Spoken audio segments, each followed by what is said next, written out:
ক্যালেন্ডারের দিকে তাকিয়ে দেখুন। রাহুল গান্ধী একটা কথা বলেছিলেন, 1 বছরের মধ্যে পতন হবে মোদী সরকারের। শুনতে অবিশ্বাস্য, কানে অবিশ্বাস্য ঠেকছে, কিন্তু চারপাশে একবার চোখ মেলুন। অযোধ্যার রাম মন্দিরের পবিত্রতা কি আর অবশিষ্ট আছে? কোটি কোটি টাকার লুট, ধর্মের আড়ালে রাজনীতির যে নগ্ন খেলা চলছে, তা কি ভগবানের অভিশাপ নয়? শুধু মন্দির নয়, দিল্লির মসনদ আর কাঁপছে। একদিকে আদানি কাণ্ডের দগদগে ক্ষত, অন্যদিকে পরীক্ষা মাফিয়াদের দাপটে মেধাবীদের রক্তক্ষরণ। নীতিশ থেকে নাইডু, ক্ষমতার নতুন সমীকরণ তৈরি হচ্ছে, আর সরকার তার পায়ের নিচে মাটি হারিয়েছে। ইতিহাস সাক্ষী, পাপ যখন মাত্রা ছাড়ায়, অভিশাপ তখন তাসের ঘরের মতন উড়িয়ে দেয় সাম্রাজ্য। বামফ্রন্ট থেকে তৃণমূল, সবাই সেই অভিশাপের স্বাদ পেয়েছে। এবার কি তবে দিল্লির পালা? রাহুল গান্ধীর ভবিষ্যৎবাণী কি সত্যি ধ্রুব সত্য হতে চলেছে? আজকের এই পর্বে আমি আপনাদের বলবো কেন মোদী সরকারের সূর্য আজ অস্তগামী। এনডিএ সরকারের আয়ু কি তবে আর মাত্র 1 বছর? নমস্কার, আমি মধুরিমা ভৌমিক, আর দৈনিক সংবাদ অনলাইনে আপনারা দেখছেন। সত্যি আসলে বেদনাদায়ক। দেশের রাজনৈতিক হাওয়া এখন ঠিক কোন দিকে বইছে তা নিয়ে বড় একটা প্রশ্নচিহ্ন তৈরি হয়েছে। একদিকে রাহুল গান্ধী সেই ভবিষ্যৎবাণী, 1 বছরের মধ্যে মোদী সরকার পড়ে যাবে, আর অন্যদিকে একদল ধর্মভীরু মানুষ বলছেন এটা কেবল রাজনীতি নয়, খোদ ভগবানের অভিশাপ। চলুন প্রথমে রাহুল গান্ধীর কথাতেই আসি। তিনি যখন এই কথাটা বলেছিলেন তখন অনেকেই হেসে উড়িয়ে দিয়েছিলেন, কিন্তু গত 20 দিনে পরিস্থিতি যেভাবে বদলেছে তাতে হাসিটা আর মুখে নেই। একের পর এক এমন ঘটনা সামনে আসছে যা দেখে রাজনৈতিক বিশ্লেষকদেরও ভাবনা বদলে যাচ্ছে। রাহুল গান্ধীর সেই এনভায়রনমেন্টাল স্ক্যানিং বা রাজনৈতিক দূরদৃষ্টি কি সত্যি নিখুঁত হতে চলেছে? পরিস্থিতি এতটাই ঘোলাটে যে বিজেপি এখন মরিয়া। যাদের ভাঙানোর প্রয়োজনও নেই তাদের দলে টানার জন্য আপ্রাণ চেষ্টা করছে রাষ্ট্রীয় শাসক।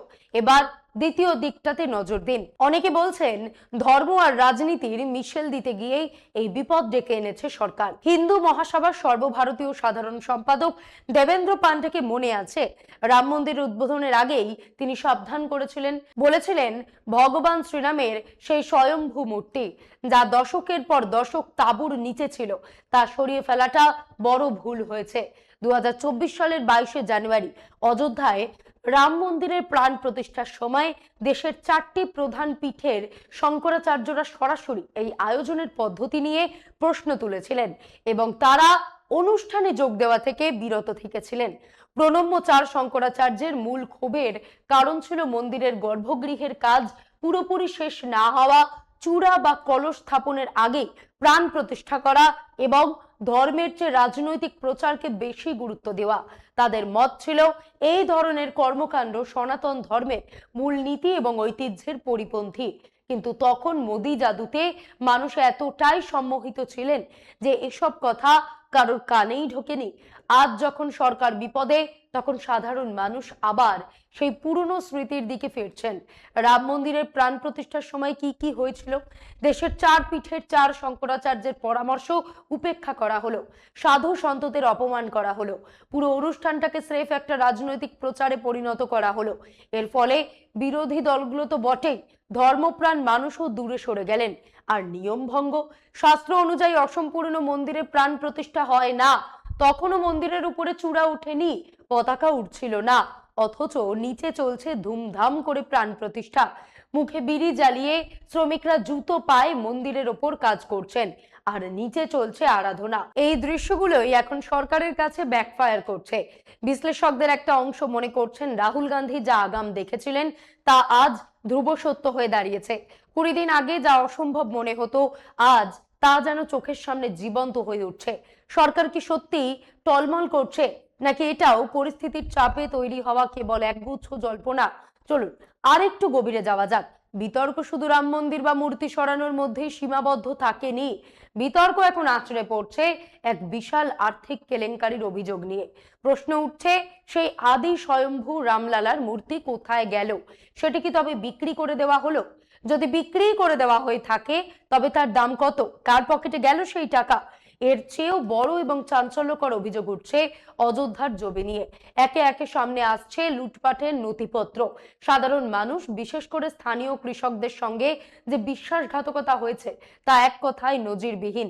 যে কৃষকদের জমি অধিগ্রহণ করা হলো তাদের দেওয়া হলো মাত্র 4 লক্ষ টাকা প্রতি বিঘা, অথচ সেই একই জমি রাম জন্মভূমি ট্রাস্ট কেন কিনলো 4 কোটি টাকা প্রতি বিঘা দরে, তাও আবার দালালদের মাধ্যমে।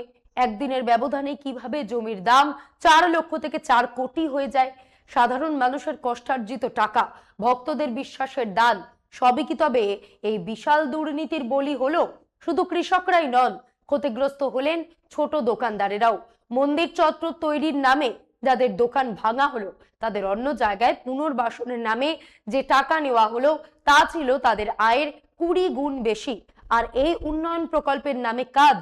অভিযোগের আঙুল উঠছে গুজরাটের ঠিকাদারদের দিকে। স্থানীয় ঠিকাদার বা শ্রমিকদের কোনো কাজ না দিয়ে বাইরের লোক এনে কোটি কোটি টাকার ফায়দা লুটে নেওয়া হয়েছে। এই একই অভিযোগ উঠে আসছে কাশী থেকেও। মহাদেবের নগরীতে উন্নয়নের নামে স্থানীয়দের বঞ্চিত করে বাইরের ঠিকাদারদের মাধ্যমে যে লুটোতরাজ চলছে তা নিয়ে সেখানকার মানুষ রীতিমতন ক্ষুব্ধ, কিন্তু ভয় ভক্তিতে তারা মুখ খুলতে পারছেন না। বারাণসীতে নির্বাচন কমিশনের নিরপেক্ষতা নিয়ে যদি প্রশ্ন না উঠতো তবে মোদিজির হার সেখান থেকেই নিশ্চিত ছিল। অযোধ্যা তো হাতছাড়া হয়েছেই, প্রয়াগরাজও পদ্ম শিবির হারিয়েছে। সবচেয়ে ভয়াবহ হলো ভক্তদের দান করা সোনা, রূপোর ইট আর ভগবানের অলংকারের হিসেব। গত 4 থেকে 5 বছর ধরে রাম মন্দিরে যে চুরি চলছে তা নিয়ে কেউ টু শব্দ করেননি। রাম জন্মভূমি তীর্থক্ষেত্র ট্রাস্টের প্রধান চম্পত রায় এর নেতৃত্বে ঘনিষ্ঠ আত্মীয় স্বজন, ভাইপো, ভাগ্নে, জামাই সবার মধ্যে দায়িত্ব ভাগ করে দিয়ে লুটের এক মহোৎসব চলেছে। এরা সবাই আরএসএস এবং বিজেপির পরিচিত মুখ। ভক্তদের বিশ্বাসের উপর দাঁড়িয়ে যারা নিজেদের প্রাসাদোপম অট্টালিকা, বিলাসবহুল হোটেল আর রিসর্ট বানালো, তাদের এই কুকীর্তি আজ সরকারের ভিত নাড়িয়ে দিচ্ছে। রাহুল গান্ধী সেই কথাগুলোই এখন দিনের আলোর মতন পরিষ্কার হয়ে উঠছে। রাম মন্দির নিয়ে যে ভক্তি আর আবেগের জোয়ারে ভর করে বিজেপি ক্ষমতার মসনদে বসেছিল, আজ সেই একই আবেগের স্রোতে তাদের পতন হওয়ার উপক্রম। রাম ভক্তরা আজ প্রতারিত, ক্ষুব্ধ, কারণ ভক্তদের প্রণামী টাকা ব্যাংকে জমা পড়ছে কম, পকেটে গেছে তার চেয়ে অনেক বেশি। গত 4 থেকে 5 বছরে এইভাবে প্রতিদিন 3 থেকে 4 লক্ষ টাকা করে সরলে মোট অঙ্কের পরিমাণটা কত দাঁড়াবে? সাধারণ মানুষের কল্পনাকেও তা হার মানাবে। উদ্ধব ঠাকরের দেওয়া সোনার মুকুট, ভক্তদের দান করা রূপোর ইট আর রত্নখচিত শিলার কোনো হিসেব নেই, রসিদ মেলেনি, কোনো লেজার বুক নেই। অন্যদিকে ট্রাস্টের সদস্য অনিল মিশ্রের বিরুদ্ধেও অভিযোগের পাহাড়। ঠিকাদারেরা বলছেন কাজ পেতে হলে 40% কাটমানি দিতেই হতো। সব প্রমাণ, অডিও ভিডিও রেকর্ড সহ তাদের কাছে আছে। অথচ যারা মুখ খুলছে আজ তারা ঘরছাড়া, প্রাণ ভয়, তটস্থ। এই কি রামরাজ্য? সনাতন ধর্মকে ঢাল বানিয়ে যারা এই নারকীয় লুটোতরাজ চালিয়েছে তারা কি তবে আইনের ঊর্ধ্বে? শুধু মন্দির নয়, দেশের যুব সমাজের ভবিষ্যৎ নিয়েও চলছে এক পরিকল্পিত খেলা। 15 থেকে 20 বছর আগেও পরীক্ষা দেওয়া মানে ছিল একটা পবিত্র দায়িত্ব, কিন্তু গত 12 বছর এই শাসনে পেপার লিক যেন নতুন স্বাভাবিকতা। নিয়োগের পরীক্ষা মানেই হয় লিক, না হলে কোর্টের স্থগিতাদেশ। যন্তর মন্তরে আর চাকরি প্রার্থীদের আর্তনাদ। মহারাষ্ট্রের টিইটি থেকে রাজস্থানের REET, কোথাও নিস্তার নেই। বিহারে ধরা পড়েছে একের পর এক মুন্না ভাই MBBS। এইমস এর ছাত্ররা পর্যন্ত বায়োমেট্রিক জালিয়াতি করছে। কিন্তু প্রশ্ন একটাই, শুধু বিহারে কেন? গোটা দেশে এই পরীক্ষা মাফিয়াদের জাল কি তবে উপরতলার আশীর্বাদেই ছড়ানো রয়েছে? সরকার কি তবে মেধাবীদের স্বপ্ন চুরির লাইসেন্স দিয়ে দিয়েছে? রাহুল গান্ধী যে অস্থিরতার কথা বলেছিলেন তা কি শুধুই রাজনৈতিক, নাকি এর গভীরে লুকিয়ে রয়েছে সেই বারুদের স্তূপ যা যে কোনো মুহূর্তে ধূলিসাৎ করে দিতে পারে বর্তমান ক্ষমতার দম্ভ? বিহারে তো কিছু মুন্না ভাই MBBS ধরা পড়েছে, কিন্তু বাকি দেশে কি হচ্ছে? লাখ লাখ টাকা দিয়ে যারা ডাক্তার হওয়ার পথ কিনে নিচ্ছে তারা কি আদৌ চিকিৎসকের যোগ্য? এরপর আসি গৌতম আদানির সেই চাঞ্চল্যকর মামলায়। আমেরিকার ACC আর এফবিআই যখন আদানির বিরুদ্ধে ঘুষ দেওয়া এবং বিনিয়োগকারীদের ঠকানোর অভিযোগ আনলো, তখন মনে হয়েছিল ক্ষমতার দম্ভে সব ধামাচাপা পড়ে যাবে। শোনা গিয়েছিল মোটা অঙ্কের বিনিয়োগ আর 15,000 মার্কিন নাগরিককে চাকরির প্রতিশ্রুতি দিয়ে এক প্রকার সেটেলমেন্ট করে নেওয়া হয়েছে। কিন্তু সাম্প্রতিক খবর বলছে আমেরিকান আদালত সেই সমঝোতায় থামছে না। তারা সেফ জানিয়েছে মামলার বিচার হবেই। 26শে জুন নিউ ইয়র্কের ফেডারেল বিচারক নিকোলাস গারৌফিস আদানিদের আবেদন তড়িঘড়ি করে মঞ্জুর করতে অস্বীকার করেছেন। বিচারক স্পষ্ট জানিয়েছেন যে সরকার কেন এই গুরুত্বপূর্ণ মামলাটি তুলে নিতে চাইছে, তার পেছনে কোনো যৌক্তিক এবং পর্যাপ্ত কারণ বা তথ্য প্রমাণ নেই। তিনি বিচারক বিভাগকে আগামী 13ই জুলাইয়ের মধ্যে বিস্তারিত ব্যাখ্যা দেওয়ার নির্দেশ দিয়েছেন। এটা আমি বলছি না, আন্তর্জাতিক সংবাদ সংস্থা রয়টার্স প্রকাশিত খবর বলছে। স্ক্রিনে আপনারা সেই খবরটা দেখতেই পাচ্ছেন। আদালতের এই দৃঢ় অবস্থান কি তবে আদানির সাম্রাজ্যের বিপদ সংকেত, নাকি এর গভীরে লুকিয়ে রয়েছে বড় কোনো রাজনৈতিক ভূমিকম্পের পূর্বাভাস? দুর্নীতি শুধু কর্পোরেট জগতে নয়, পৌঁছে গেছে একেবারে সরকারি মন্ত্রীদের অন্দরমহলেও। মোদী সরকারের কৃষি প্রতিমন্ত্রী ভাগীরথ চৌধুরীর কথাই ধরুন। দেশ জুড়ে যখন হাজার হাজার গরিব কৃষক সরকারি সাহায্যের জন্য হাহাকার করছেন, তখন মন্ত্রীমশাই নিজের পকেটে সরকারি কোষাগারের 99 লক্ষ টাকা ভরছেন। এই নিয়ে একটু বাদেই আমাদের আজকের দ্বিতীয় ভিডিও আসছে, লক্ষ্য রাখুন। রাজনৈতিক অস্থিরতার শেষ সমীকরণটি তৈরি করছেন বিহারের নীতিশ কুমার। তিনি এখন এক জায়গা থেকে অন্য জায়গায় ঘুরছেন, মাটির কাছাকাছি ফেরার চেষ্টা করছেন। কেন জানেন? কারণ তিনি জানেন 2027 সালের উত্তরপ্রদেশ নির্বাচন আর 2029-এর লোকসভা ভোটই ভারতের ভবিষ্যৎ নির্ধারণ করবে।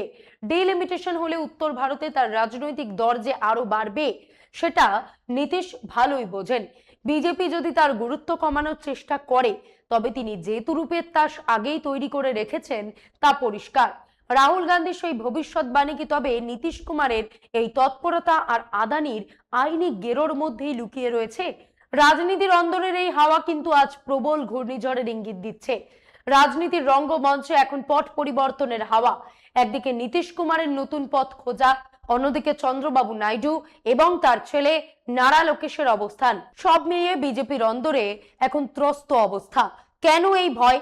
কারণ নীতিশ আর নাইডু দেখছেন কিভাবে টিএমসি থেকে শিবসেনা পুরনো সহযোগীদের ভেঙে দিয়ে মোদিজি এক নতুন এনডিএ গড়ার মরিয়া চেষ্টা করছেন।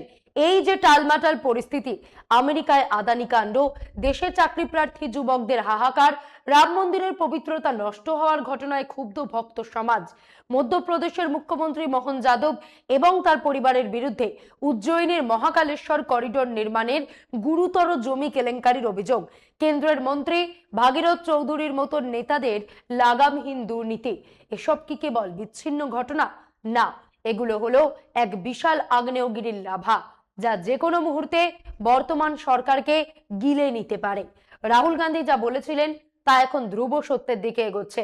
দিল্লির ফুটপাত থেকে পাঞ্জাব হরিয়ানার ক্ষেত, যেখানে যেখানে বুলডোজার চলছে, সেখানে সেখানে দরিদ্রদের মাথা গোজার ঠাই ভাঙা হচ্ছে।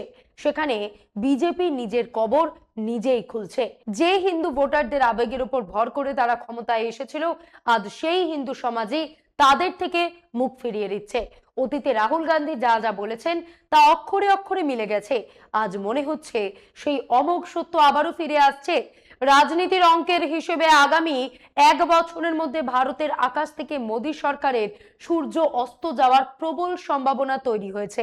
জনরোষ, দুর্নীতি আর বিশ্বাসের অবমাননা, এই তিনের সম্মিলিত আঘাতে মোদী সরকার হয়তো তাসের ঘরের মতন ভেঙে পড়বে। আর তার বদলে দেশ চাইছে এক নতুন বিকল্প, এক নতুন পথ। দেখুন, রাজনীতির এই যে রদবদল, তা কেবল মানুষের ক্ষোভ নয়, ধর্মভীরু মানুষেরা এর মধ্যে খুঁজে পাচ্ছেন এক অমোঘ অভিশাপের ছায়া। তারা বলছেন, পাপ যখন মাত্রা ছাড়ায়, তখন তার ফল ভুগতেই হয়। মধ্যপ্রদেশ প্রফেশনাল এক্সামিনেশন বোর্ড, সংক্ষেপে ব্যাপম, শিবরাজ সিং চৌহান তখন মধ্যপ্রদেশের মুখ্যমন্ত্রী।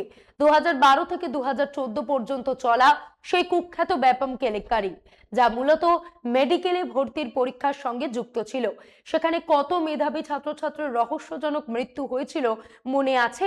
বিভিন্ন সংবাদ মাধ্যম এবং হুইসেল ব্লোয়ারদের দাবি ছিল মৃত্যুর সংখ্যা 40-এরও বেশি হতে পারে। অন্তত বিবিসির খবর তাই বলছে। স্ক্রিনে আপনারা সেই রিপোর্ট দেখতে পাচ্ছেন। কেউ সড়ক দুর্ঘটনায়, কেউ হঠাৎ হৃদরোগে আক্রান্ত হয়ে, কেউ বিষক্রিয়ায়, কেউ আত্মহত্যা। একের পর এক মেধাবী পড়ুয়ার মৃত্যুর এই প্যাটার্ন তদন্তকারীদের কাছে রহস্যজনক বলেই মনে হয়েছিল। বিরোধীরা অভিযোগ করেছিলেন যে যারা এই দুর্নীতির ট্রেন সম্পর্কে অনেক কিছু জানতেন বা সাক্ষ্য দেওয়ার অপেক্ষায় ছিলেন, তাদেরই নিকেশ করার জন্য পরিকল্পিতভাবে এই মৃত্যুগুলো ঘটানো হয়েছে। বিভীষিকাময় সেই ব্যাপম কেলেঙ্কারিতে যারা প্রাণ হারালো, তাদের বিচার পাওয়ার বদলে সরকার তাদের কণ্ঠরোধের আপ্রাণ চেষ্টা চালিয়েছিল। আজ সেই পাপের ভার যেন বর্তমান মুখ্যমন্ত্রী মোহন যাদবের কাঁধে এসে পড়েছে। তার বিরুদ্ধে ওঠা জমি কেলেঙ্কারির অভিযোগ এখন মধ্যপ্রদেশের রাজনীতিতে তোলপাড় তুলেছে। ধর্মপ্রাণ মানুষের দৃঢ় বিশ্বাস, ব্যাপমের বলি হওয়া সেই সমস্ত আত্মা কোনো দিন শান্ত হবে না। মোহন যাদবের পতনের মধ্য দিয়েই তারা যেন তাদের চরম প্রতিশোধ নেবে। এটা কি নিছক কাকতালীয় নাকি পতনের শুরু? ধর্মভীরুরা তো কলকাতার আরজি করের ঘটনার দিকে তাকিয়েও একই কথা বলেছেন। এক তরুণী চিকিৎসকের অমানবিক মৃত্যু এবং তার পরের ঘটনাক্রমই যেন মমতা বন্দ্যোপাধ্যায়কে গদি ছাড়া করলো। মানুষের বিশ্বাস, ক্ষমতার দম্ভে যারা সবকিছু ভুলিয়ে দিতে চেয়েছিল, আজ তারা ইতিহাসের পাতায় সেই ডাক্তার কন্যারই অভিশাপের ফল ভোগ করছে। সব মিলিয়ে পরিস্থিতি আজ বড় অদ্ভুত। দুর্নীতি, প্রতারণা আর আধ্যাত্মিক অবমাননা সব মিলেমিশে একাকার হয়ে যাচ্ছে। মানুষ আজ কেবল ব্যালট বক্সে নয়, বিচার খুঁজছে ঈশ্বরের দরবারেও। আর সেই হিসেবের খাতায় যদি একবার পতন লেখা হয়ে যায়, তবে কোনো চাণক্য নীতি সেই সরকার বাঁচাতে পারবে না। ভাবুন, আরো গভীরে গিয়ে ভাবুন। আজ এই পর্যন্তই। এমন আরো বিষয় জানতে অবশ্যই সাবস্ক্রাইব করুন, লাইক, কমেন্ট, শেয়ার করুন। দেখতে থাকুন দৈনিক সংবাদ, শুধু নামই যথেষ্ট।